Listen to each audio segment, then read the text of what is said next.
Bonjour petits et grands lecteurs, j'espère que vous allez bien. On se retrouve aujourd'hui pour une vidéo qui n'a pas vraiment à voir avec ce que je fais d'habitude, mais vous avez été plusieurs à me la demander, et ce depuis quelques mois. C'est une vidéo que j'avais vraiment envie de tourner, le problème c'est que c'est assez stressant. Je n'ai pas la prétention d'être auteur professionnel, je vais essayer de vous donner des conseils, n'étant pas une spécialiste non plus de l'écriture, même si, pour ceux qui me suivent, je vais sortir mon premier roman d'ici début juillet aux éditions Les Trois Nornes, qui est donc ma maison d'édition. On va parler tranquillement d'écriture, vous m'avez posé des questions sur Instagram, voilà, j'y réponds, il y en a eu beaucoup, donc la vidéo risque d'être longue. Take a tea et sit down, comme vous le diraient les Anglais. Et profitez voilà, du moment, on va discuter tranquillement, et comme ça pourra peut-être vous aider. Pour ceux qui essayent de se lancer, ceux qui écrivent depuis longtemps, et ceux par exemple qui sont déjà habitués, comme ça on peut échanger en commentaire, chacun a un peu une manière différente d'écrire.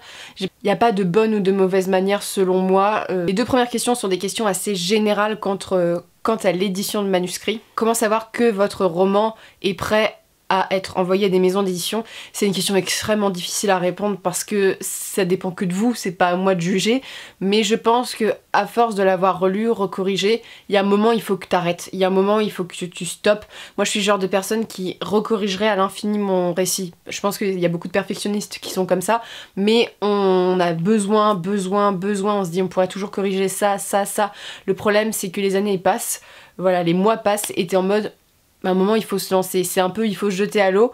Pour moi, dans mon cas précis, il y a un moment où je suis devant l'histoire et je me dis l'histoire elle me satisfait à ce moment précis là, il est dans l'état dans lequel je voudrais le présenter aux maisons d'édition. Et je vous rappelle, entre un manuscrit qui est déposé en maison d'édition, qui va être accepté ou pas, jusqu'à sa publication, c'est beaucoup de travail, beaucoup de changements. Voilà, il y a des professionnels qui vont passer derrière vous si vous passez par de la publication dite classique selon moi. Voilà, votre roman il faudra forcément faire des corrections et il faut avoir le recul aussi pour accepter la critique, mais ça c'est un autre point, ça sera pour plus tard je pense. Ensuite c'est comment fait-on pour soumettre un manuscrit à une maison d'édition. Je vais vous donner quelques tips. La première c'est de rechercher sur internet toutes les maisons d'édition qui seraient potentiellement intéressées par votre manuscrit. C'est-à-dire, je vais prendre le rôle de la fantaisie, ne proposez pas de la fantaisie à Gallimard. Voilà, j'ai fait du tri de manuscrits pour une grande maison d'édition, les gens n'ont pas compris que c'est pas ce genre de roman qui était publié ici. Donc vous vous renseignez, si vous n'avez pas de livre chez vous, allez dans une librairie, feuilletez, regardez les rayons, regardez ce qui est publié pour vous faire un avis. Et après vous allez sur le site internet de l'éditeur et là il y aura toutes les informations. Il y a des maisons d'édition qui n'acceptent pas de manuscrits, les grandes maisons d'édition par exemple, il y en a certaines qui n'acceptent pas, elles travaillent avec les auteurs ou elles travaillent autrement. Il y a par exemple du dépôt sur certains sites internet, tu peux déposer ton manuscrit sur le site internet. Par exemple tu as des sites où tu as un formulaire à remplir, c'est le cas pour Brajlon je crois.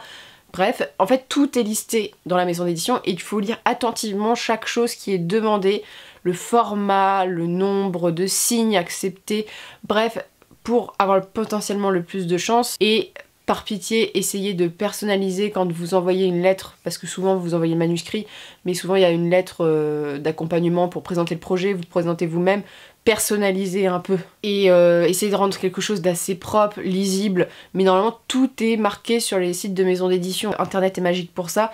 Vous avez soumettre un manuscrit, c'est partout. Et par exemple, je sais que ça a été le cas pour le Chat Noir pendant longtemps. Quand ils te mettent soumission de manuscrit, nous n'acceptons pas de manuscrit, n'envoie pas le manuscrit. C'est marqué qu'ils n'acceptaient pas, leur programme de publication il est clos, il est fermé.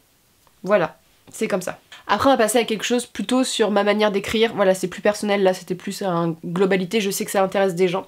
Donc là on est dans le personnel et à la fin on parlera de questions qui tournent peut-être un peu plus autour de mon roman à sortir. La première question est la question assez basique, depuis combien de temps tu écris? J'ai commencé vraiment à écrire des romans à l'âge de 15 ans. Avant j'écrivais des chansons comme beaucoup d'adolescents en mode j'écoutais Nickelback, j'étais en train de... je mets des paroles hyper sombres, voilà, donc j'étais dans ce délire là, mais avant j'avais pas besoin de passer par l'écrit, même si j'écris, en fait en y repensant j'écrivais déjà en 6ème, je fais des concours d'écriture pour l'école, vous avez tu sais les écrits d'invention, je sais pas si c'est encore disponible à l'école ou pas, mais moi j'en ai fait beaucoup à l'école, et c'est comme ça que je me suis rendu compte que j'adorais écrire, et que j'ai eu mes premiers retours assez positifs, notamment de mes professeurs. Bref, c'est quelque chose que j'adorais, et je faisais même celle de ma sœur quand elle est arrivée au collège après, parce que c'est quelque chose qui me plaisait quoi, ou moins l'aider à le faire. Ça a toujours été quelque chose qui me passionnait, mais j'avais pas besoin de passer par l'écrit. J'étais plus conteur à l'oral, vous voyez. Je racontais des histoires qui sortaient toutes seules de ma tête. Voilà, je me racontais des histoires, même petite, je faisais des trucs chelous, mais je racontais des histoires à mes ours en peluche tous les soirs avant de dormir, mais j'avais pas besoin de passer par l'écrit. Et c'est vraiment à 15 ans que je m'y suis mise. Ensuite, une question hyper intéressante sur l'inspiration, j'en ai eu plusieurs. Alors la première, c'est comment vient l'inspiration? Là, je parle toujours de moi. L'inspiration, moi, elle me vient par plusieurs biais. D'une part, je suis serre d'aigle et c'est peut-être pas un cas au hasard. Je suis quelqu'un qui a beaucoup d'imagination de base. Mais quand je vous dis beaucoup, c'est beaucoup. Dès petite, j'avais une faculté et ça je suis contente parce qu'il y a plein de domaines dans lesquels je suis pas bonne. La logique, ce genre de choses. Par contre, l'imagination, il n'y a jamais eu de problème avec ça. Donc déjà, l'imagination, pour moi, ce n'est pas un problème de trouver des idées, de trouver des histoires.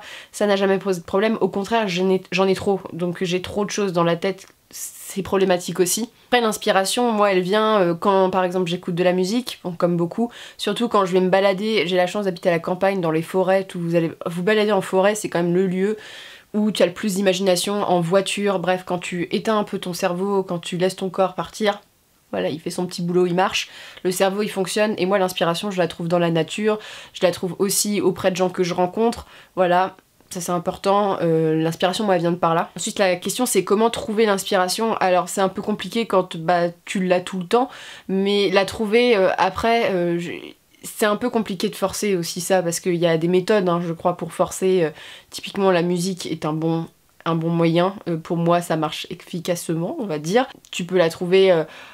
Dans tout en fait, dans les journaux, dans tes recherches, dans des reportages, en fait, plus tu vas ouvrir tes chakras sur le monde qui t'entoure, plus ça sera facile. Sortez ce genre de choses, pour moi, ça favorise. De quoi t'inspires-tu? Alors je m'inspire beaucoup, notamment de mes personnages, de personnes que je connais, de personnes que je vois à la télé par exemple. L'inspiration, moi, il passe vraiment... Par les rencontres que tu fais, l'inspiration, les paysages, voilà, les voyages, ce genre de choses. Je m'inspire beaucoup de ça, essentiellement. Et de quoi t'inspires-tu? Moi, l'inspiration, elle vient surtout quand je lis les romans que je lis. Vous voyez, j'ai plein de bibliothèques. Le truc, c'est que quand tu lis des romans, moi, mon cerveau, il est inspiré aussi par des idées de romans. C'est-à-dire qu'il y a des fois des petits points qui sont soulevés, ou telle chose, telle chose. Quand j'ai lu vraiment... de la dark fantasy un peu plus intensivement, bah forcément il y a une idée d'histoire qui est surgie comme ça, parce que j'ai lu beaucoup de choses autour du sujet. Et l'inspiration, là je vous parlais des gens auxquels je m'inspire, ça va même parfois des prénoms ou de certaines caractéristiques de mes amis, ou certains défauts aussi. Bref, c'est ou de mes proches ou de gens que je connais, simplement des profs, ce genre de choses, tu vois. Vraiment, c'est tout ce qui t'entoure. Pour moi, l'inspiration, elle vient comme ça. Ensuite, une question assez difficile, je trouve, c'est as-tu des influences d'écrivains? Alors ça, j'en ai parlé avec un ami il y a pas très longtemps qui voulait se mettre à écrire, qui voulait écrire à la sauce Lovecraft. Et je ne vois pas l'écriture comme une reproduction de ce que quelqu'un écrit, d'écrire de la manière de telle personne. Moi, ça me correspond pas, je trouve qu'il faut un peu trouver son style, même si au début on a toujours tendance à imiter les autres. C'est important, moi j'ai jamais fonctionné comme ça. Je m'inspire des grands noms et c'est hyper difficile pour moi de dire ça parce que je n'ai pas du tout la prétention d'avoir le niveau de ces gens-là. C'est juste que ces gens-là, ces auteurs-là m'inspirent de telle manière.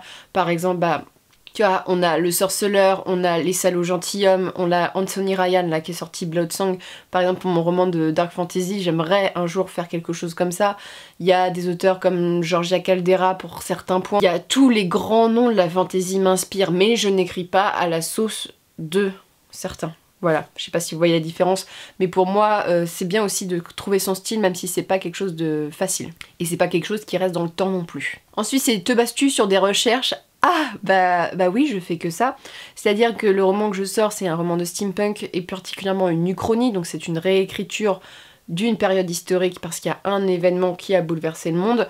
Bref, voilà. Et quand tu fais surtout ce genre de roman, il faut que tu fasses des recherches historiques. Tu peux pas te permettre de faire trop d'anachronismes, ou du moins moi j'ai eu besoin beaucoup de faire de recherches sur l'histoire de certains pays, sur les familles qui régnaient, même si j'ai inventé aussi des choses. Bref, même sur le quotidien, sur les tenues, sur le statut de la femme parfois. Bref, il faut faire des recherches surtout sur les plantes, les particularités. Par exemple pour ce livre, j'ai fait beaucoup de recherches sur la dépression. Sur le deuil, même si c'est des thèmes que je connais bien, tu vois, de base. Bref, voilà, tu peaufines, tu recherches des thématiques, bref. Pour moi, le travail de recherche est essentiel à l'écriture d'un roman. Pour moi, tu ne peux pas te lancer dans un roman sans avoir fait des recherches préalables. Et pour mon roman de fantasy, j'ai fait énormément de recherches sur la végétation, tu vois, sur les animaux, sur les chevaliers. J'ai énormément de livres sur la chevalerie. Le premier livre que j'ai écrit à 15 ans, c'était une réécriture au début du mythe arthurien, donc j'ai fait énormément de recherches là-dessus. Après, c'est parti en steak, on a fait un livre de fantasy pur qui a certains rappels à la légende arthurienne, mais j'ai fait énormément de recherches là-dessus. J'ai fait des recherches, par exemple il y avait des créatures, donc j'ai fait des recherches sur les créatures, voilà, au fil du temps, sur les déesses, bref, plein de choses différentes. Le travail de recherche pour moi il est essentiel, donc oui, je pense que la recherche pour moi au niveau du livre, ça doit bien faire 1/3 du livre en matière de temps accordé. C'est une partie que moi personnellement j'adore parce que je suis curieuse intellectuellement, dans le sens que tout m'intéresse, donc c'est une partie que j'aime bien, mais je peux comprendre que certains se lancent peut-être comme ça, mais pour ma part, moi la recherche c'est très important. Des routines ou des habitudes pour écrire, alors oui. J'ai des routines, genre il faut être super bien installé, c'est-à-dire que habituellement je me mets dans mon canapé, dans mon lit, tranquille, voilà, c'est là où j'écris le plus. Après j'ai aussi écrit beaucoup dans des endroits qui étaient pas du tout calmes. Mes habitudes c'est surtout d'écouter de la musique, j'écoute beaucoup de musique quand j'écris. Quand je sais qu'il va y avoir une scène un peu palpitante, en plus dans ma tête, je sais à peu près quelle musique accorder, par exemple quand il y a des trucs très violents, un petit Rammstein, c'est bien. Ça passe tout seul, et en plus chez moi ça sollicite l'imagination encore plus. Bref, voilà, moi c'est surtout écrire, être bien installé, ça c'est plutôt bien. Après, boire ou manger, alors en général je ne bois pas. Par contre, là vous allez dire l'alcoolique revient, mais il y a toujours, tu sais, les auteurs enivrés, tout ça, et pour moi je sais que après de la bière, le cerveau, je pense que tu sais, comme tu relâches un peu, j'ai toujours eu des très bonnes séances d'écriture après quelques soirées. Donc, est-ce un signe, je ne sais pas, mais pour moi ça marche. Après, calme ou musique, alors comme je vous dis, musique en général, même si parfois j'ai besoin de calme, en fait ça dépend vraiment du moment et du lieu. Après, calme, j'ai énormément écrit, et ça, je sais pas comment je faisais à l'époque, mais dès qu'en fait mon cerveau est sollicité pour les cours, tout ça, entre les pauses, j'écrivais mon premier roman. C'est-à-dire que dans des amphis de 600 personnes en droit où c'est un brouhaha, c'est l'enfer sur terre, bah moi j'étais comme ça. Super. Donc voilà, je peux écrire dans des lieux où il y a du monde, du genre dans les trains, ça me dérange pas. Quand il y a du bruit, ça me dérange pas particulièrement. Après il faut que je sois dans le mood, mais j'ai écrit beaucoup dans pas le calme en fait, parce que j'avais pas vraiment le choix. Dans les transports en commun, ce genre de choses, tu sais, là où c'est pas très agréable, mais pour moi ça marche. Ensuite on aborde le moment préféré pour écrire. Je suis plutôt ce qu'on appelle un écrivain nocturne, c'est-à-dire que j'adore écrire quand il fait nuit. Mon roman qui va être édité, c'est un roman que j'ai écrit à 90% quand il faisait nuit. J'adore, je sais pas pourquoi le soir je suis beaucoup plus inspirée. Je ne sais pas. Telle est la question, mais ça a toujours été le cas, et il n'y a que pour ça, hein, parce que pour le reste, le soir, je suis plutôt quelqu'un de matinal, alors je sais pas, est-ce que j'ai une double vie et que ça se répercute le soir, j'en sais rien, mais pour ma part, c'est plutôt le soir que pendant la journée, même si maintenant, là je suis en train d'écrire la suite, je profite des moments, par exemple, de temps que j'ai pendant la journée pour écrire, mais c'était plus naturel de le faire le soir, moi, devant la télé par exemple, ou ce genre de choses, avec un brouhaha de fond. C'est typiquement là où je préférais. Ensuite, un planning pour écrire. Alors pas du tout. En fait, je déteste qu'on me fixe des règles, je déteste qu'on me dise de rentrer dans telle case, je déteste ça. Et au contraire, ça nuit un peu ma créativité, plus qu'autre chose. Donc ça explique beaucoup des choix de vie, hein. J'ai construit ma propre entreprise notamment pour ça, parce que je ne supporte pas qu'on me cadre comme ça sur certains points. Notamment parce que voilà, chez moi ça brille de la créativité, je supporte pas ça. Donc des plannings pour écrire, pas du tout. Je me mets pas trop de pression. Alors plus là avec ce livre là, mais j'essaye de me mettre le moins de pression possible parce que même si je travaille bien sous la pression, j'ai pas envie de rendre quelque chose de bâclé. Je sais pas si vous voyez, où je me dis il faut que j'écrive tant de mots par jour pour que le roman il avance de temps. Non, je préfère pas écrire pendant une semaine et après avoir une bonne page que d'écrire un peu chaque jour et que ce soit nul. Je sais pas si vous voyez, mais c'est plutôt ma façon de voir les choses. Ensuite, on m'a posé la grande question architecte ou jardinier. C'est bien ce que je dis, j'aime pas être dans une case, donc je suis un architecte jardinier.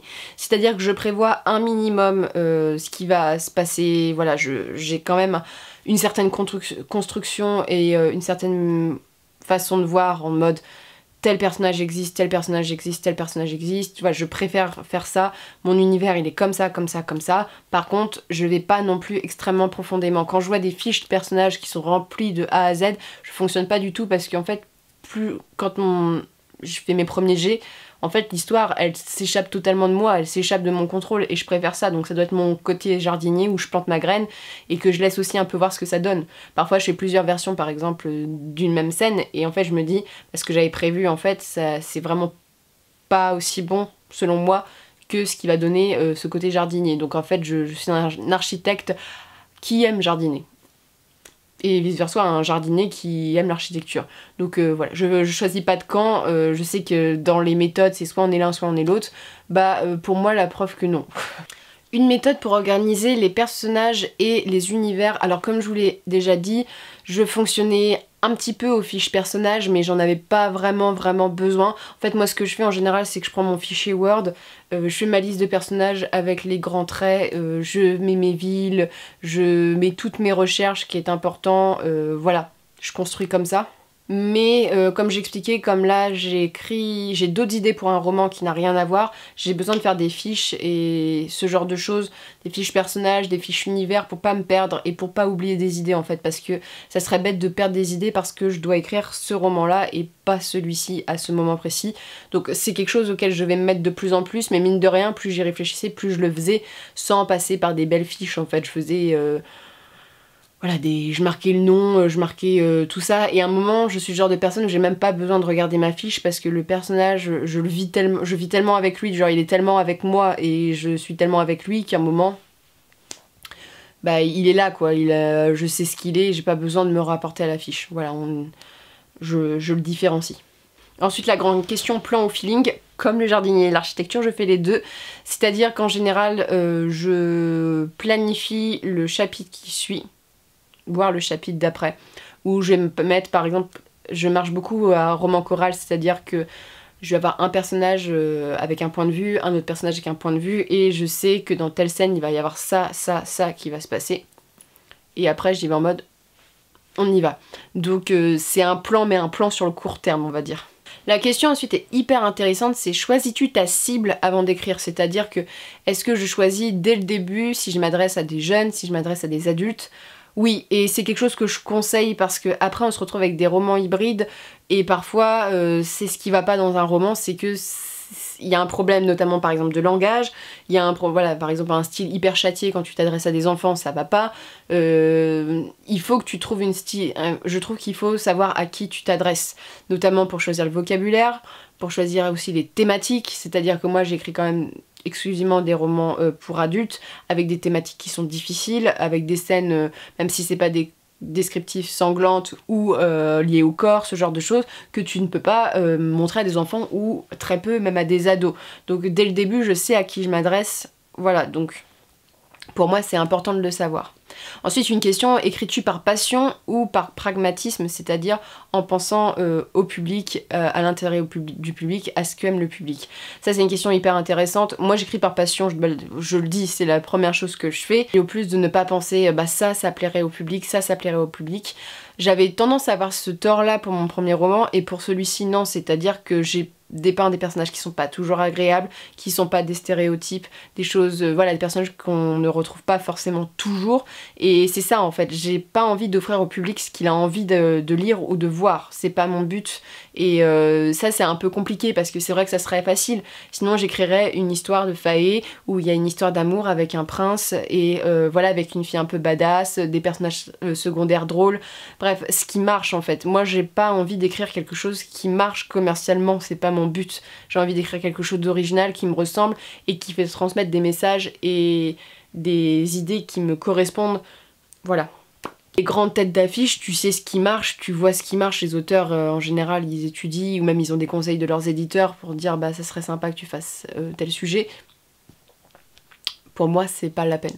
Penses-tu à la réception du texte pendant l'écriture? Oui, beaucoup, c'est hyper important de penser à la réception selon moi. Après, j'aime beaucoup les études de réception.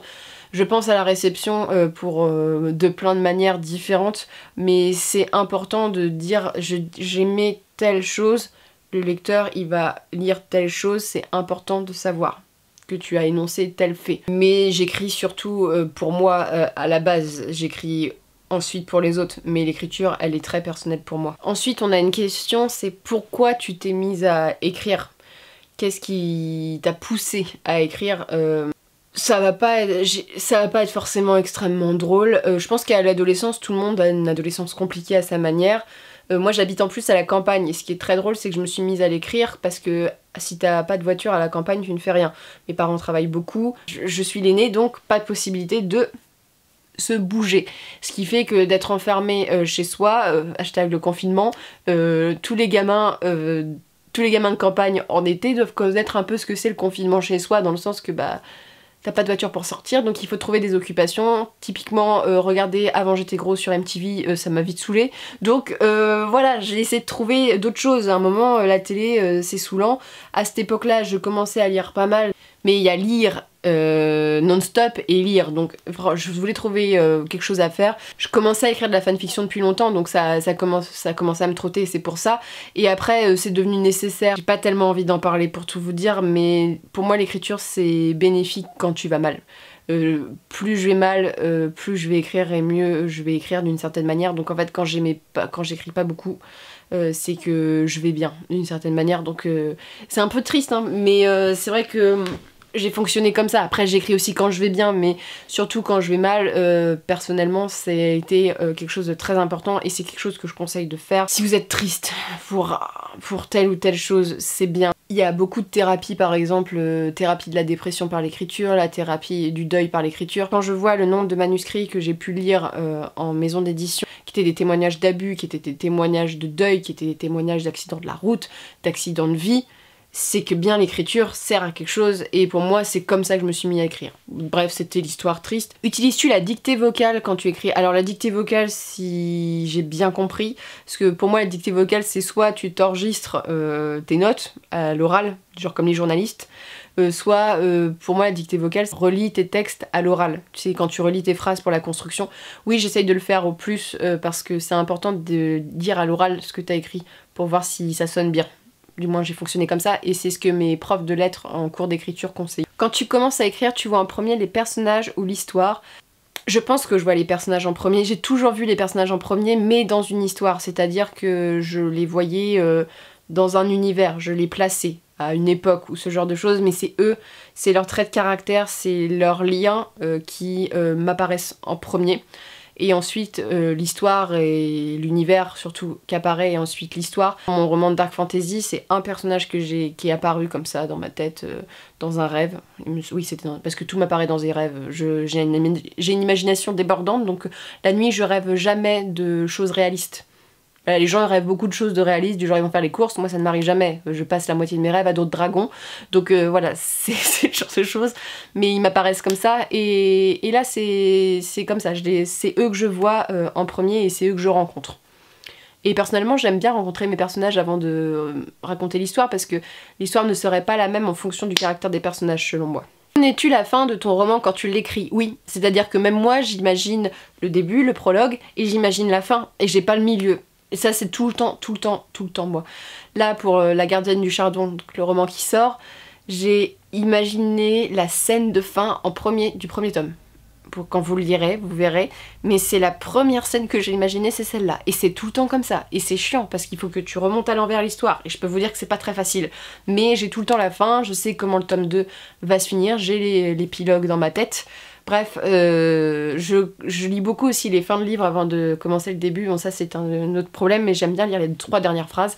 Et le problème c'est que c'est comme ça chez moi aussi pour écrire. Donc voilà, moi je connais la fin, et c'est autant négatif que positif d'une certaine manière. Parce que je peux pas, dans ma tête, même si elle se remodèle parfois en fonction de l'histoire, il y a des petits changements, je peux pas la changer drastiquement. Si j'ai imaginé la mort d'un personnage par exemple, si je sais que ce personnage n'est pas à la fin ou ce genre de truc, il mourra. Même si je l'apprécie et que j'ai pas envie de le faire mourir, il mourra parce qu'il n'est pas sa place. Il a pas sa place. C'est horrible, c'est tragique ce que je dis.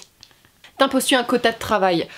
Comme je disais, non, je fonctionne pas comme ça. J'ai essayé les NaNoWriMo, ça ne marche pas. J'aime pas qu'on me force, j'aime pas me dire je l'écris tant par jour parce que pour moi, c'est pas ma manière d'écrire. J'ai essayé le truc du sablier. C'est pas ma manière d'écrire. Moi j'écris quand j'en ai envie, quand je suis inspirée, pour être le plus efficace possible. Parce qu'à un moment j'ai commencé à vouloir écrire un tel nombre de mots par jour. Tu sais, dans les vieux films, les écrivains bourrés devant leur écran dépressif, j'étais comme ça parce que j'étais en mode je n'arrive pas à écrire, je perds 2 heures de mon temps. Et je n'ai pas 2 heures de mon temps à perdre, donc quand j'ai une idée, paf, je la note. Par exemple, les idées, je la note beaucoup sur des post-it, ce genre de choses. Et le soir j'écris. Mais c'est comme ça, je me force pas. Je suis pas trop pour la méthode du genre il faut écrire comme ça. Après, je sais qu'il y a des gens qui ont besoin d'être cadrés, et je comprends très bien. Moi j'ai jamais eu besoin d'être cadrée, que ça soit à l'école et ce genre de trucs. La fac a été merveilleuse pour ça parce que j'avais pas de cadre du tout. C'est comme ça que j'aime écrire, et c'est comme ça que je pense que j'écrirai jusqu'à la fin de ma vie. Après, écrivain n'est pas mon métier principal et ne sera, je pense, jamais mon métier principal, ce qui fait que je n'ai pas des deadlines à respecter, que c'est moi qui médite. C'est l'avantage. Voilà, faut bien y trouver un avantage, mais voilà, je n'ai pas de deadline à respecter. Quand je vois, par exemple, je prends le cas de Georgia Caldera qui doit sortir un tel roman, ou n'importe quel écrivain professionnel, en général, ils ont des deadlines à respecter. Moi c'est pas mon cas donc j'en profite. Mais quand t'as des deadlines, oui, il faut faire ce genre de trucs, NaNoWriMo, tout ça. Les auteurs professionnels qui gagnent leur vie, ils n'ont que ça à faire de leur journée avec leur administratif, qu'ils ont quand même beaucoup de choses à faire, mais ils ont le temps de s'accorder ça. Après quand t'as pas beaucoup de temps, le problème c'est que 2 heures de ta journée ça peut être long, et je préfère la rentabiliser d'une autre manière. Comment décider d'écrire au je ou au il? Alors ça c'est à décider je pense dès le début du roman. Moi je ne pratique que le il parce que le jeu est trop introspectif pour moi, je m'implique trop dans mes personnages et c'est pas bon pour ma santé mentale. Voilà, je ne suis pas dans le jeu parce que le jeu c'est moi, ce n'est personne d'autre, et je n'aime pas ça en fait. J'ai essayé plusieurs fois d'écrire au jeu, notamment ce roman-là, au début j'avais pensé, et comme le personnage principal est quand même dépressif, il ne va pas bien mentalement, il est même instable, c'est pas bon pour moi. Après, je fais ça, mais j'ai toujours écrit au il en fait, parce que comme j'aime les romans à point de vue, je préfère, et même dans les romans, je préfère les il au je. Parce que quand je suis dans un jeu avec un personnage que je n'aime pas, qui fait des actes que j'aime pas, je n'aime pas ça. Donc pour ma part, je préfère le il, mais c'est en fonction de ce que tu veux dégager comme sentiment. Si tu veux quelque chose de plus introspectif, par exemple quand tu as un seul personnage et que tu as un seul point de vue, le jeu paraît peut-être plus sensé. Un bon moyen pour que les gens s'attachent à ton personnage dès le début, c'est de mettre du jeu. Le il, c'est un peu plus difficile l'attachement, il faut plus introduire les personnages, ce genre de choses. Peut-on se lancer sans avoir fait d'études, de lettres, d'écriture? Alors ça c'est une question qui est très difficile pour moi de répondre. En plus j'ai un avis assez tranché sur la question. Pour ma part j'ai fait des études de lettres, j'ai fait une licence de lettres, et j'ai eu des cours d'écriture, en plus j'ai pris les options écriture, donc moi ça a été important.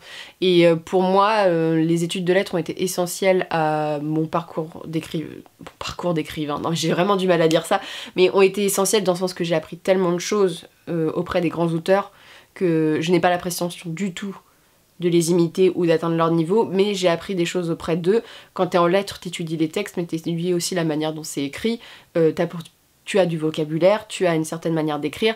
Pour ceux qui ont reçu mon roman en avant-première, j'ai quand même eu plusieurs mails où les gens étaient étonnés du style d'écriture, qui pensaient que j'avais un style d'écriture beaucoup plus simple, voilà, peut-être un peu simpliste. J'ai toujours un peu, j'aime bien les phrases, elles sont assez courtes, mais j'aime avoir un peu du vocabulaire, un minimum dans mes récits. Bref, c'est ce genre de choses, c'est peut-être la littéraire qui ressort, mais pour moi, ça a été important, mais il y a plein d'écrivains qui n'ont pas fait d'études. L'écriture, c'est très simple. Il y a du talent à le début et il y a du travail. Si t'as que du talent, tu ne perdureras pas ou ça sera pas terrible. S'il y a que du travail, c'est horrible hein, parce que c'est un métier qui est voulu par beaucoup de gens, mais je pense qu'il y a quelque chose au début, il faut avoir une capacité dès le début que tout le monde n'a pas, et c'est pas grave parce que tu peux avoir des capacités dans bien d'autres domaines qui sont encore plus géniaux. Mais voilà, c'est un mélange des deux, et le côté travail, je conseille pas forcément d'études, et en fait je suis assez réfractaire au master d'écriture, ce genre de choses. À tout ce qui est à la mode en général, des gens qui disent je vous donne des cours d'écriture, tout ça, des gens qui n'ont jamais écrit de livre, qui sont pas professionnels de l'édition, qui n'ont pas appris des cours, par exemple à la fac, moi j'ai suivi des cours de journalisme, donc voilà, il y a des petits morceaux de journaux dans le Guardian du Chardon qui sont présents, j'étais contente de les écrire parce que j'ai appris un peu comment l'écriture journalistique est très différente. Et le truc c'est que ces masters qui sont proposés, même des écoles privées, font des masters écriture par exemple, c'était très commun aux États-Unis, c'est quelque chose qui est beaucoup plus développé à la fac. Le problème c'est que c'est pas un master où tu vas avoir une débouchée professionnelle après, c'est pas parce que tu fais ce master là que tu vas être publié, et dans la tête de plein de gens c'est le cas. Je fais non, l'édition est un milieu cruel et sélectif, la chance a une grande partie, le réseau a une grande partie, voilà. C'est pas le talent forcément qu'on recherche chez les auteurs, même si c'est ce qu'on aspire tous.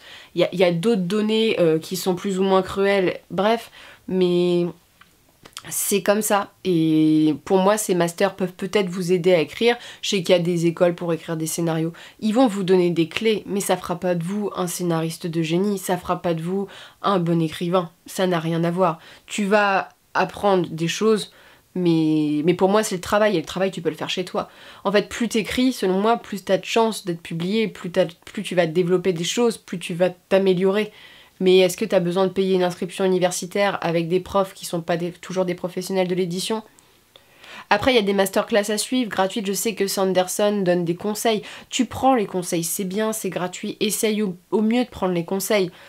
Mais en plus, tu sais, quand j'ai pris mes cours à la fac d'écriture, c'est quelque chose qui m'a un peu bridé et a bridé plusieurs camarades de classe, c'est qu'on te donne une méthode à appliquer. Il faut écrire comme ça. Mais qui t'a dit qu'il faut écrire comme ça? C'est un livre, c'est personnel, c'est un truc qui est écrit par un écrivain. T'as pas à respecter tel ou tel procédé scénaristique. Si tu veux commencer à écrire par la fin, t'écris par la fin et tu remontes au début. Si t'as envie d'écrire dès le début ou à la moitié, c'est toi, c'est ton choix. Et le problème, c'est que ces masters-là, ils te disent c'est telle ou telle chose. Le seul avantage, c'est qu'en général, tu as des retours critiques sur tes livres. Après, les goûts et les couleurs, quand tu vois qu'il y a certaines maisons d'édition qui acceptent des manuscrits et que d'autres avaient rejeté en bloc parce qu'ils trouvaient ça impubliable, il n'y a pas de magie dans le sens que tu vas faire des études ou pas. Après, personnellement, moi, les études littéraires m'ont aidé simplement pour le style, pour le français, pour la grammaire, pour même, tu veux dire, le truc le plus important, c'est d'écrire, de te faire plaisir. Moi, j'ai un peu du mal avec les gens qui écrivent pour être écrivain, du genre ils se disent j'écris pour ça. Non, t'écris pour le plaisir, après tu verras si ça marche, après c'est ce genre de choses, mais il faut pas non plus que tu te mettes une pression de ouf. Après moi je vois ça comme ça, mais pour moi il n'y a pas à s'inscrire pour connaître du succès. Il y a plein d'auteurs qui ont du succès sans jamais avoir suivi un cours, et il y a même plusieurs auteurs qui sont pas très fans de ces cours là non plus, qui brident selon eux, et moi ce que j'ai vu selon moi. Puis je suis désolée, les cours d'écriture, j'en ai encore vu un qui était pas loin de chez moi, c'est des auteurs autopubliés qui ont jamais publié, qui ont même pas de succès retentissant, ou quand j'ai ouvert le livre, j'ai quand même vu 7 fautes d'orthographe dans les 5 premières pages. Donc il faut aussi faire attention. Après, j'ai vu qu'il y avait des cours d'écriture de grands auteurs. Si ça vous intéresse, si vous en ressentez le besoin, allez-y. Mais pour moi c'est pas quelque chose qui m'intéresse. Et je me suis posé la question des cours d'écriture, tout ça. Et en fait, je me suis dit, de toute façon, ça t'apportera pas plus de chance. Ça t'apportera pas le fait que tu sois écrivain professionnel, en fait. C'est du plus. Je me suis un peu appesantie sur cette question. Vous voyez, c'est une question qui tient quand même beaucoup à la cœur. Comment sais-tu si ce que tu écris est bon ou non? Ah bah je ne sais pas. Je ne sais pas, au moins le premier jet, je ne sais pas. J'écris. Après, moi ma méthode c'est d'écrire premier jet, de laisser reposer les chapitres, tu relis ton chapitre. Moi je relis constamment ce que j'ai écrit parce que je me suis dit que comme ça je vais peut-être voir s'il y a des choses qui sont bonnes ou pas. Et surtout, moi c'est la technique, je sais qu'il y a beaucoup d'auteurs qui font comme ça. Quand tu as écrit ton premier jet ou ce genre de choses, ou même des idées au début, tu laisses pendant quelques semaines, tu laisses pendant quelques mois. Il y a même des auteurs qui attendent des années. Parce qu'en fait, le livre, ce n'est plus... Tu t'en souviens plus. Tu te souviens plus que c'est toi qui as écrit ça, de la phrase même, tu vois. Donc t'as un recul et tu peux retravailler. Je pense que c'est une question de recul pour savoir si c'est bon, oui ou non. Et la question aussi, c'est de le faire lire à d'autres personnes. Comment bosses-tu la réécriture? Alors la réécriture, moi, elle est inhérente à mon travail parce que je ne fais que ça, j'ai l'impression, dans ma vie. C'est-à-dire que je fais un jet, mais je sais pas, un jet de l'histoire, par exemple, parfois ça va être 2 chapitres, je fais un jet, et je fais bon, je vais réécrire la partie. En fait, je ne suis pas en mode j'écris tout d'un coup et je réécris. Je passe mon temps à réécrire et c'est important. Moi, je travaille beaucoup comme ça. La réécriture, après, tu fais ton truc, tu réécris, t'attends que y a quelque chose qui te plaise à peu près à la fin. Après, tu fais lire. Alors, pour les... Il y a une question, je vais y aller tout de suite comme ça. Est-ce que tu fais lire tes romans? Bien sûr, c'est important de les faire lire. Par contre, je ne fais pas lire chapitre par chapitre. Je ne supporte pas qu'on lise mon roman avant que je considère qu'il est achevé pour un premier jet. C'est un truc que je n'aime pas du tout. Voilà, parce que je trouve que ça casse un peu parfois. Je ne veux pas. Je veux pas en entendre parler. Donc, quand tout est fait, c'est bon. Mais pour la réécriture, donc t'attends les avis. Je vous conseille de pas forcément passer par votre famille. Moi, je passe pas vraiment par ma famille. Pour tout vous dire, La Gardienne du Chardon, aucun membre de ma famille l'a lu en avant-première. Genre, même là, ils l'ont pas lu encore. Et ils me demandent, hein, mais c'est quelque chose? Non, parce qu'il y a l'affectif. Et vous allez vous dire, bah oui, mais tu le proposes à des amis. Oui, sauf qu'en fait, je les propose à des amis d'âge différents, même d'amis des gens qui ont l'âge de mes parents, par exemple, et qui sont capables de dire qu'ils ont dit à leurs propres enfants que c'était nul. Donc je pars sur des gens qui ont beaucoup de recul, qui n'ont pas peur, qui sont francs en fait. Mes amis sont francs déjà de base. Je marche beaucoup à ça, même énormément. Très francs, certains se reconnaîtront, même certains sont très tatillons sur l'écriture, hein, bref, ce genre de choses. Donc voilà, quand je leur donne, je sais que je vais pas tomber sur des gens qui vont me lire le roman et me dire ah bah c'est génial. Je le propose à des gens qui lisent de base, donc des grands lecteurs en général ou des lecteurs qui lisent beaucoup, même des gens qui ne lisent pas beaucoup aussi parce que je veux savoir. Je l'ai proposé à des gens qui travaillent dans le monde de l'édition aussi, donc qui connaissent, que ce soit des éditeurs, des communicants, bref, des gens qui ont l'habitude, qui m'ont fait des retours, et bien sûr tous tes retours vont pas être positifs en disant c'est génial, il y a toujours des choses à corriger, et heureusement parce que les conseils qu'ils te donnent, tu les retravailles. Notamment je sais que pour La Gardienne du Chardon, ça manquait un petit peu de contexte, parce que dans ma tête l'intrigue politique était claire, et pour certains c'était pas tout à fait clair, et donc j'ai énormément rajouté de contexte dans ces choses pour être explicative, plus autour de l'univers. Par exemple, mes personnages étaient très gris, je les ai laissés gris, mais j'ai corrigé certaines choses. Dans mon travail de réécriture, je lis beaucoup les commentaires de Booktube et je regarde beaucoup ce que les gens reprochent au livre et ce genre de choses. Et c'est vrai qu'il y a des choses, implicitement, des fois, j'ai retravaillé certains trucs. Typiquement, il y avait une scène de dispute avec une jeune femme entre 2 jeunes femmes, qui est plutôt légitime dans le roman et qui se comprend, et j'ai commencé à... J'avais écrit quelque chose, et en fait quand j'ai vu ça, déjà ça me plaisait pas la réaction d'un des personnages, et je me suis dit mais non en fait. Je n'avais pas envie d'offrir ça au lecteur en fait, d'avoir cette vision là, et je me suis dit ça correspondait pas à ma façon de voir les choses, donc voilà, YouTube me sert aussi dans le sens que je regarde beaucoup les commentaires. Une chaîne YouTube ça sert aussi à apprendre des autres, hein, donc on n'est pas parfait, loin de là, et c'est loin d'être mon cas, donc voilà, j'apprends des choses aussi auprès de vous. La page blanche, comment la combattre? Alors, moi je ne la combats pas la page blanche, c'est-à-dire si ça ne va pas, si je n'y arrive pas, je laisse tomber pendant 1 semaine, 2 semaines, je laisse reposer. C'est ma manière de voir parce que comme je vous dis, je suis pas dans cette optique de forcer. S'il y a la page blanche, c'est qu'il y a peut-être une raison pourquoi elle est là, une raison dans le sens qu'il faut peut-être que tu te ressources, peut-être qu'il faut que tu ailles voir autre part, peut-être que ton histoire n'aboutit pas, voilà, il y a des raisons. Moi la page blanche j'en ai fait quelques-unes, c'était plutôt des pages blanches pas dans ce qui va suivre, mais par exemple souvent je fonctionne de point A à point B, c'est-à-dire qu'il va y avoir un événement, il faut que au fur et à mesure je travaille ce qu'il y a entre deux. Et des fois en fait cette page blanche c'est le travail entre deux, et j'en ai une grosse pendant ce livre là, pendant La Gardienne du Chardon. J'ai eu tout mon fil du roman jusqu'à un moment, je ne savais pas comment faire la pivote pour changer une chose, et ça m'a bloqué, j'en ai eu marre. Une semaine est passée, 2 semaines est passée, 3 semaines est passée, 1 mois est passé, 2 mois est passé, et en fait je me suis aérée, j'ai pensé à autre chose, j'ai fait autre chose, et un jour ça s'est débloqué comme ça. Après, comment la combattre? Pour ma part, en fait, c'est de sortir, de pas rester devant ta page indéfiniment à ruminer, à te poser des questions, à que ça se passe pas bien. Sors, balade-toi, fais une pause, c'est pas grave si t'écris pas pendant 1 semaine, 2 semaines. Aère-toi, va voir des gens, et si ça te préoccupe tant, explique aux gens le problème, ils auront peut-être, à tes amis, tout, ils auront peut-être une solution, une idée. Parler avec ses amis de tout, de rien, d'actualité, de la vie, rencontrer des gens, parler de choses, de nouvelles personnes, et bah mine de rien, c'est de nouveaux points de vue, et il n'y a rien de mieux pour ma part pour débloquer des situations, pour qu'ils apportent un éclairage. Donc pour moi, le syndrome de la page blanche, il est difficile. Et on se pose beaucoup de questions, on se remet beaucoup en question, mais pour ma part, j'ai jamais été dans l'offensive ou le combat, donc personnellement, j'évite le conflit, et je reviens après quand c'est réglé, quand j'ai réglé mon affaire de mon côté, parce que pour ma part, moi, si j'ai une page blanche, c'est qu'il y a un problème. Moi, il y a un problème dans mon histoire, il faut que j'y repense, il faut que j'identifie. Il faut surtout l'accepter, la page blanche, plus que la combattre. On dirait un vieux slogan de Greenpeace, mais voilà, c'est ma vision. Puis c'est une question ça m'a fait beaucoup de mal quand je l'ai reçue, parce que je me suis dit que la personne avait déjà dû subir ça, et je suis très triste pour toi. C'est: as-tu reçu des critiques négatives qui t'ont fait douter de ton roman? Alors pour ma part, ça m'est jamais arrivé. J'ai eu la chance pendant mon parcours scolaire en 6ème d'avoir des professeurs qui m'encourageaient à écrire, parce que comme j'avais énormément d'imagination, faut savoir que j'ai fait une histoire que ma prof a adorée avec des pierres de lune, des ninjas, voilà. On était vraiment une imagination débordante, et ils ont toujours été derrière moi. C'est vrai que déjà à cette époque-ci, j'aimais bien écrire, je leur disais « Ah, ça serait sympa comme métier écrivain ». Ils étaient déjà derrière moi à me dire « Mais si t'as envie de faire ça, il va falloir bosser le français, il va falloir faire ça, ça ».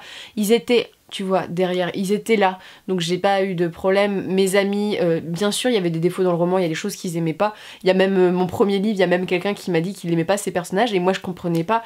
Et en fait, moi j'aime pas quand on me dit que le roman il est bien, tu sais, comme j'ai déjà eu un avis une fois, on m'a dit « Oh, il est bien », et tu vois, j'ai dit non, il y a des défauts dedans, il y a forcément quelque chose qui t'a pas plu, et c'est important. Et pour moi, il faut plutôt que tu le prennes positivement quand t'aies fait des retours négatifs. Je sais que c'est extrêmement difficile. Pour ma part, on m'a beaucoup posé la question pourquoi je ne le mettais pas sur Wattpad, que je ne le mettais pas sur internet. Bon, j'ai plein de raisons, notamment le vol d'idées, ça c'est vraiment quelque chose, parce que moi, là, les gens devront dépenser minimum 22 € pour l'achat du livre. Donc c'est des gens qui sont intéressés pour le lire. Le problème de Wattpad, tout ça, c'est que t'as tout et n'importe quoi. Moi j'ai ma petite bande de haters, hein, quand même. Il y a des gens qui m'aiment pas sur YouTube, je peux vous le dire. Vous voyez toujours, j'ai toujours des pouces rouges qui sont à peu près... Je suis sur les mêmes personnes parce que c'est à peu près le même nombre. J'ai fait mon petit tri des haters en commentaire. Voilà, ça m'est déjà arrivé de chasser une dizaine de personnes quand même. Hein, ça... On travaille sur la chose, mais voilà, donc j'avais pas envie que ces gens-là, qui n'ont même pas lu le livre, ont pris la peine de le lire, de le critiquer par avance sans avoir lu le livre. Donc déjà c'était ça, et pour moi c'était une manière de me protéger, et je peux comprendre que c'est difficile, mais il faut savoir accepter la critique, c'est quelque chose qui me fait peur aussi. Mais pour ma part, quand on me dit tel point t'as pas aimé, ou voilà j'ai pas aimé ça ou ça, et ben moi ça me fait avancer. Et pour moi... Là, ta question, je peux pas vraiment y répondre parce que j'ai toujours eu des retours positifs. Même si on te fait des retours positifs, tu douteras. Ça t'enlèvera pas le doute. Le doute, il restera toujours là. Et plus t'avances vers la ligne où les gens vont lire, le doute, il restera là. Et quand le livre sortira, si un jour ton livre est publié, il y aura des gens qui l'aimeront pas. Et c'est normal, ça ne peut pas plaire à tout le monde. Les thématiques ne plaisent pas à tout le monde.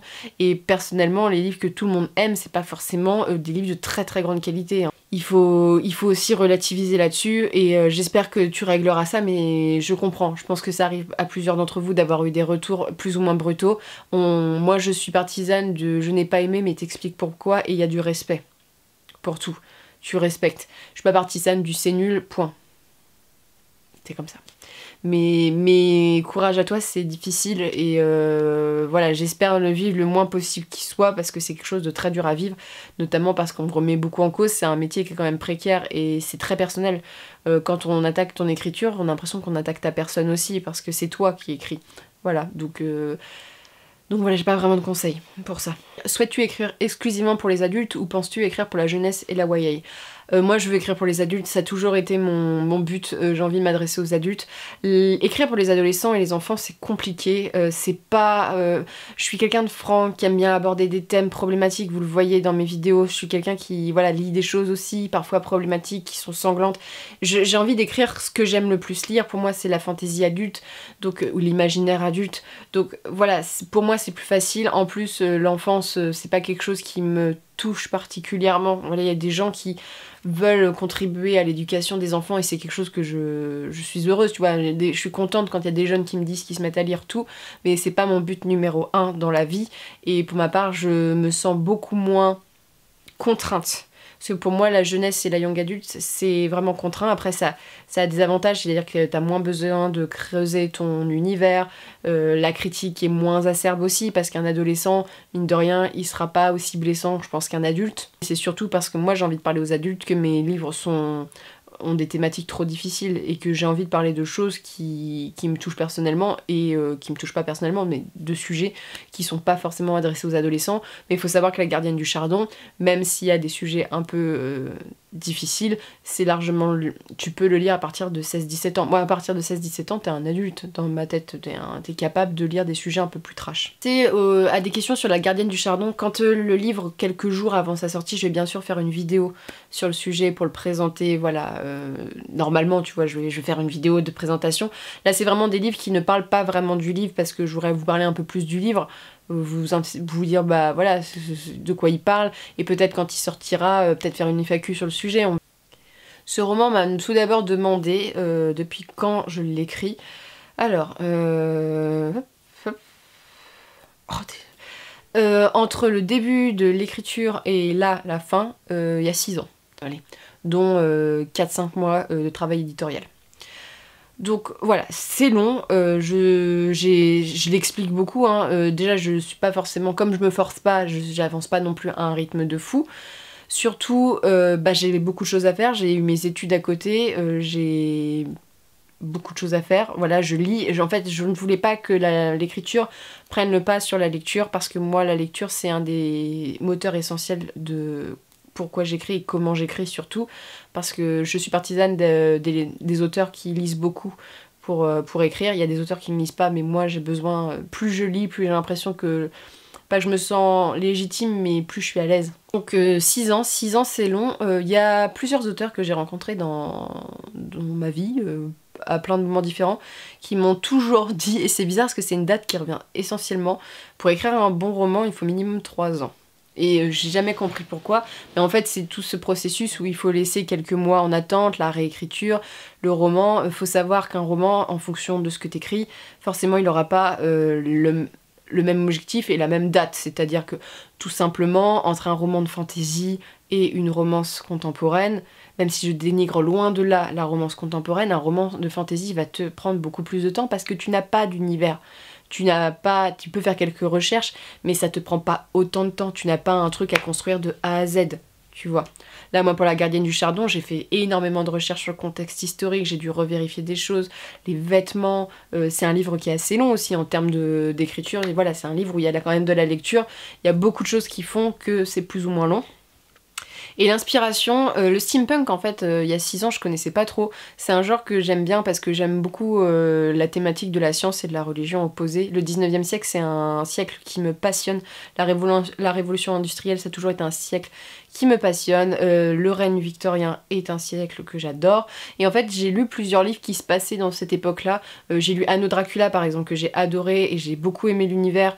J'ai lu Georgia Caldera, c'était Dentelle et Nécromancie, qui est un livre de romance et qui a rien à voir avec mon livre, mais je crois que c'est ce livre-là qui m'a un peu donné envie d'écrire dans ce domaine-là en fait, parce que j'ai bien aimé l'histoire, le truc c'était énormément de romance et moi j'avais envie de prendre en fait un peu de cet univers victorien que je découvrais. En fait je me disais on peut faire de la l'Uchronie avec la reine Victoria et voilà, de faire à ma sauce, voilà, donc ça n'a rien à voir avec le livre de Georgia Caldera, mais ça a été une de mes inspirations en fait. Quand je l'ai lu je me suis dit je voudrais bien écrire un truc qui se situe à la même époque, qui mélange de la magie, des automates, ce genre de choses.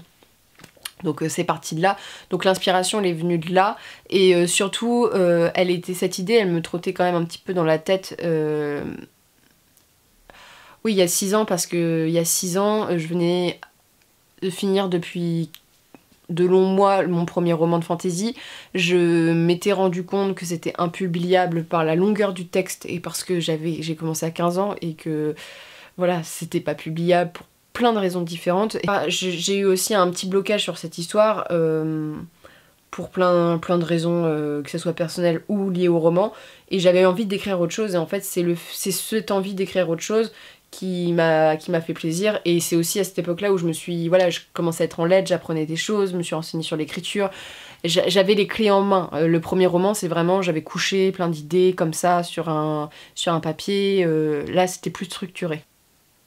Et l'inspiration de mon roman, mes inspirations en tout cas, elles sont beaucoup de ce qui m'entoure et surtout de thématiques. Je voulais traiter de thématiques et je trouve ça toujours intéressant de savoir de quoi tu veux parler dans ton roman dès le début, de quel thème tu veux parler, ça c'est pour moi essentiel, et l'inspiration elle s'est couplée à ça aussi.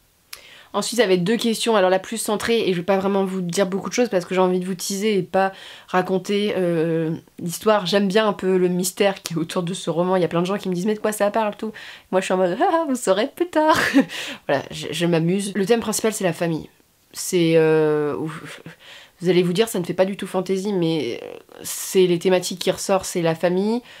Le deuil, le pardon, de devenir ce que tu es vraiment et de pas te cacher derrière d'autres personnes, d'autres regards, en fait de devenir un peu adulte et de se responsabiliser. Il y a des thèmes voilà très différents, mais je pense que c'est ça en fait. Mais l'histoire en clair, juste une phrase, et c'est vraiment c'est l'histoire d'une jeune femme qui perd sa sœur dans des conditions tragiques et qui n'arrive pas à tourner la page. Voilà, c'est un peu ça l'histoire. Ça a l'air très triste, ça l'est un peu, mais vous rassurez-vous, il y a plein d'histoires et il y a de la magie et il y a plein de choses, mais on pourrait dire que c'est vraiment la phrase, pas d'accroche, mais c'est ça. Et combien de tomes? Alors moi je suis pas au début, je voulais toujours écrire 5-6 tomes, et en fait en faisant de l'édition, en faisant plein de choses, pour ma part celui-ci ça sera une duologie. Parce que j'ai pas envie non plus de faire... Mes livres sont assez gros, je dirais, ils sont assez consistants. La duologie, en plus, je trouve ça sympa parce que même si c'est plus facile, c'est un moindre coût pour les acheteurs, ça j'en prends conscience aussi. Ça permet aussi aux gens de pas avoir de très longues séries, parce que je sais que les gens en ont marre d'avoir des séries. Pour ma part, je suis incapable d'écrire des one-shots, j'ai essayé, j'ai trop de détails, trop d'idées pour arriver à tout condenser, je n'y arrive pas. Pas à me dire vous ce que vous pensez des duologies et tout, mais je trouve que c'est un format qui est sympa parce que qui est assez peu coûteux en soi, qui nécessite pas non plus un temps de lecture, et même au niveau de la bibliothèque, je trouve que les duologies, c'est plutôt sympathique. Et comme ça, en plus, moi qui a plein d'histoires dans ma tête, tu vois, qui traînent, bah au moins c'est pas des séries de 7-8 tomes où j'aurais pas le temps d'écrire autre chose. Là, je suis déjà en train d'écrire le tome 2, je me dis que je vais pouvoir me concentrer sur une autre histoire. Et même là, mon autre histoire, pour l'instant, je pars aussi sur une duologie, je pense. Voilà, j'aime bien la dualité dans la vie, même si le chiffre 3 est un chiffre que j'adore, mais les trilogies, j'ai toujours peur du tome du milieu. Moi, je suis terrifiée par le tome du milieu, parce que j'ai toujours peur de pas réussir à faire quelque chose d'intéressant. Voilà pour toutes ces questions. La vidéo, je suis désolée, était hyper longue, mais vous étiez très demandeurs de questions. J'essaie de répondre à plus de questions possibles. J'en ai peut-être zappé certaines, mais n'hésitez pas à répondre à ces questions en commentaire, à apporter bien sûr votre témoignage si vous écrivez, si vous voulez écrire. Voilà, ce genre de choses, vos conseils, bref, l'espace il est aussi pour les gens qui sont intéressés par l'écriture, alors n'hésitez pas, et sur ce, je vous souhaite de très bonnes lectures, de très bonne journée, et pour ma part, là, je vais me mettre à réécrire le tome 2 des Voix de l'Oporum.